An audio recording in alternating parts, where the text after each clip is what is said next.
আমি তাকে ভালোবেসেছি তার সৌন্দর্য দেখিনি। সে যেমনই হোক, আমি তার থেকে সুন্দর কাউকে চাইনি। তার মুখ থেকে ভালোবাসার কথা শোনাটা ছিল আমার জীবনের শ্রেষ্ঠ উপহার। আফসোস, এটা ছিল তার অভিনয়। তবে আমার ভালোবাসাটা অভিনয় নয়, বরং তার এই অভিনয়ের কারণে তাকে পাওয়ার যুদ্ধে আজ আমাকে মানতে হলো হার।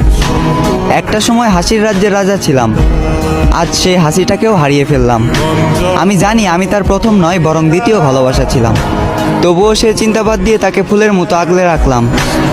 আফসোস, সে ফুলের কাঁটাতে আমার জীবন গেল, যে ফুলটা একটা সময় আমাকেও ভালোবাসার কথা বলেছিল।